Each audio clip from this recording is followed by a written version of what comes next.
So that is why I don't let people work as home health care provider. Now, maybe once you get your life together, maybe that will be a good fit for you, but I'm not going to allow that. You need to find out from the state, wherever you're going to be licensed, if that's going to be a hindrance to you. So many things could have happened to your child when they got out of the house. To your child. Could have been hit by a car. And when you're using drugs and you're pregnant, whatever you're using, your child is using too.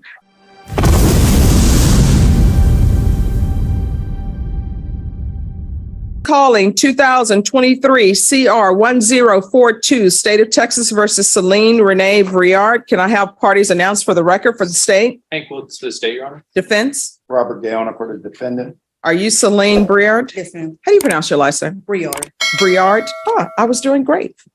Counsel, I'm showing you the discovery acknowledgement. Have you received all the discovery in this case, and did you review it with your client? Yes, Your Honor. Court will find that the state is in compliance with discovery. Ms. Briard, I'm showing you what's entitled application for probation. Did you review that with your attorney? Did you understand it, and did you sign it? Yes, Your Honor. Showing you what's entitled true bill of indictment. Did you review that with your attorney? Did you understand it? Counsel, do you waive the reading of the indictment? We do, Your Honor. State, are you proceeding on the indictment as presented?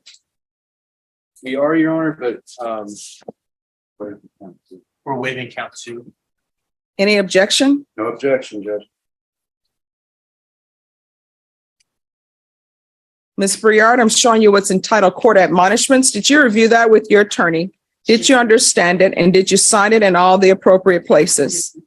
In count 1, you're charged with the offense of fraudulent use or possession of identifying information, 5 items or more. That's a state jail felony. Range of punishment is anywhere from 180 days in the state jail facility and up to a $10,000 fine. Did you understand? Yes, ma'am. And up to 2 years in the state jail facility. If you have a plea bargain agreement with the state, the court does not have to follow your plea. If for any reason the court does not follow your plea and gives you more than you bargained for, the fact that you entered a plea will not be used against you, and you will be allowed to withdraw your plea. Did you understand? Yes. All right, we can go off the record. Are you all in agreement with her having probation, or? Yes, Your Honor. Sorry. Okay. All right, we're back on the record. Did you understand you have a right to jury trial, a right for you or your attorney to cross-examine and confront any witnesses the state would call in, the right to remain silent? Yes, ma'am. Did you understand by entering this plea bargain agreement, you were giving up those rights? Yes, ma'am. Did you intend to give up those rights and enter into a plea in this case? Yes, ma'am.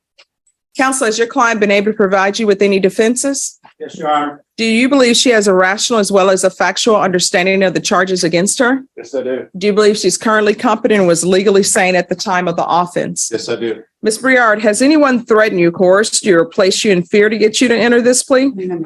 Has anyone promised you anything other than the plea? No, ma'am. Are you satisfied with the way you've been represented? Yes, ma'am. Are you a U.S. citizen? Yes.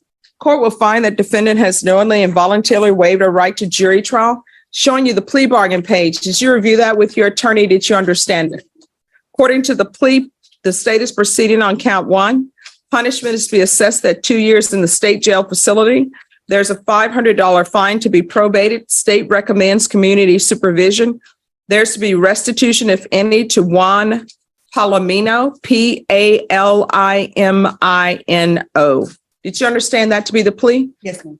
Defense? Yes, Your Honor. State? Yes, Your Honor. Showing you the waiver of appeal paragraph. Did you review that paragraph with your attorney? Did you understand it? Did you sign it in both places? Yes, ma'am. Did you understand by signing that you're waiving your right to appeal? The only items that can be appealed are written pretrial motions that have been filed, heard, and ruled upon by the court. Did you understand? Yes, ma'am. Counsel, have there been any such motions? No, Your Honor. Next, I'm showing you outside the agreement. State is requesting that your community supervision be for a term of 3 years. There be a TAP evaluation, 100 hours community service restitution, and no contact with Juan Palomino. Did you understand that to be the agreement? Yes, ma'am. Defense, is that the agreement? It is, Judge. State, is that the agreement? Yes, Your Honor. Just one moment, I'm sorry. I am so sorry. What threw me off is that the name has been spelled differently and the no contact order. So what's outside the agreement, which means that the state and the defense may have come to an agreement, but I don't have to follow it. So outside the agreement, the state and the defense have both agreed that you should be placed on community supervision for 3 years, but I could place you on community supervision for more than 3 years. Do you understand? Yes, ma'am. They've agreed that you do the TAP evaluation. I can either say yes to the TAP evaluation or no to the TAP evaluation. Do you understand? Yes. I could either say yes or no to the 100 hours of community service restitution. I can give you more than that. Do you understand? Yes. And there's a no contact with Juan Palomino. And the way it's spelled in that is Palomino. Did you understand? Yes, ma'am. All right. Then to the offense as charged in count 1, how do you plead? Guilty, not guilty, or no contest? Contest. State any evidence? Your Honor, I submit State's Exhibit 1 and the attachments. No objection, Your Honor. All right, State, you may be excused. Thank you, Judge. Ms. Briard, I'm showing you what's entitled waiver and consent to stipulation of testimony and stipulations. Did you review that document with your attorney? Did you understand it? And did you sign it in all the appropriate places? Again, did you understand you have a right to jury trial, a right for you or your attorney to cross-examine and confront any witnesses the state would call and the right to remain silent? Yes, Your Honor. Did you understand that today the state will be presenting evidence in the form of witnesses' statements and police reports, but most importantly, there will be no live testimony? Did you understand? Yes, Your Honor. Court will find that the defendant has knowingly and voluntarily waived and consented to stipulation of testimony and stipulations. Court will accept into evidence State's Exhibits 1 and attachments and review the same.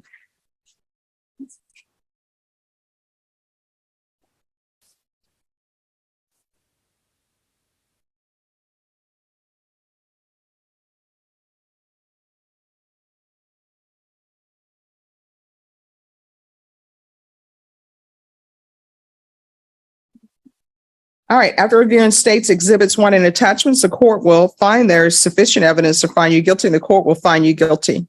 Are you proceeding with sentencing? We'd ask that you would, Judge. Anything you wish to say on behalf of your client? Judge, that if all of the plea bargain agreement allowed her to be released today, she can report for any type of appointments that are necessary for completion of probation. All right. So how many children do you have? All right, excuse me. In this area, you all are blocking probation. She cannot hear, she cannot see. I have 3 children. And I'm expecting. All right. How old are your 3 other children? They're 2, 3, and 5 months. And where are they? They're with their grandmother. So how long have they been with their grandmother? A couple of months, Judge. Why? I just had some things going on. I thought it was best for my mother-in-law has custody of my kids right now. Why does she have custody?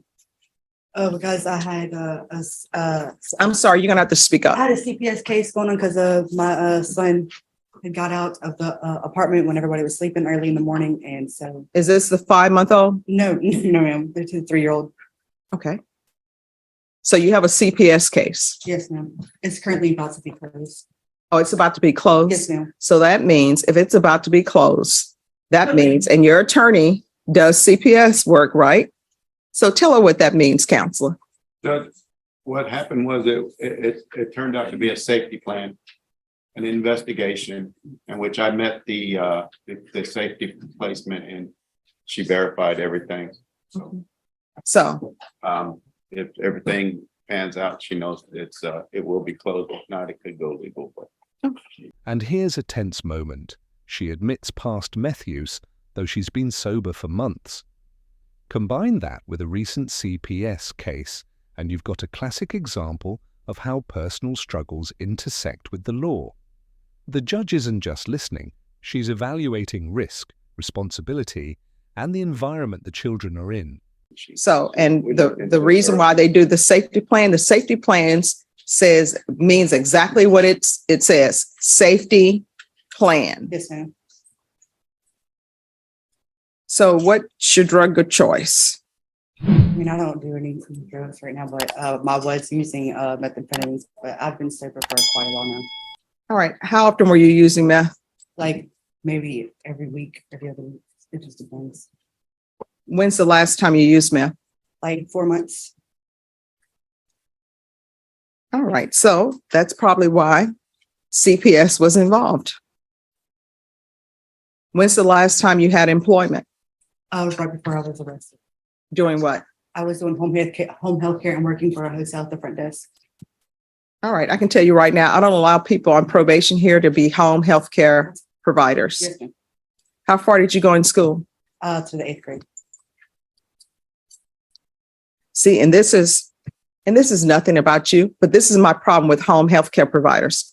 Home healthcare providing is turning into West telemarketing.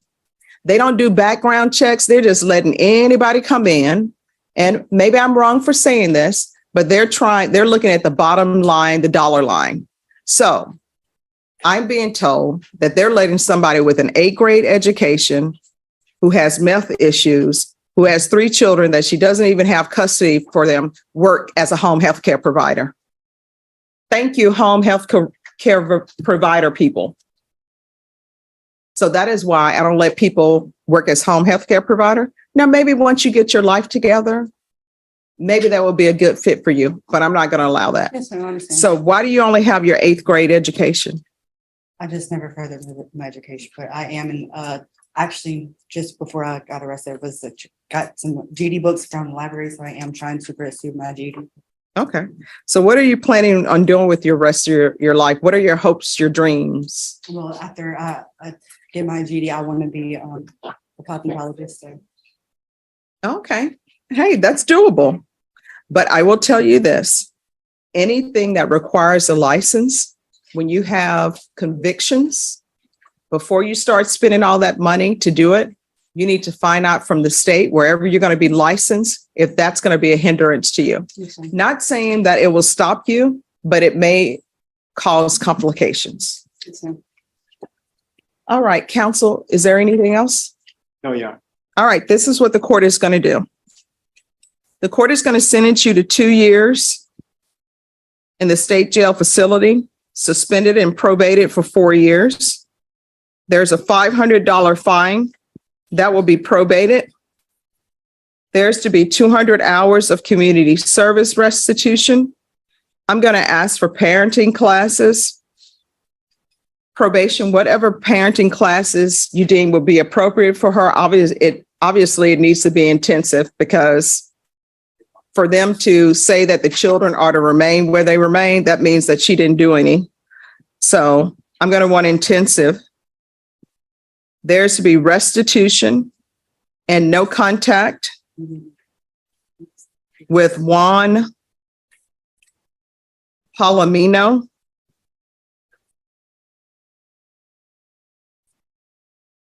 There's to be no unsupervised contact with minors. There's to be proof of employment within 30 days of release. There's to be no employment as a home health care provider or with minors. Regular reporting by Zoom or in person. The UA hotline until further notice.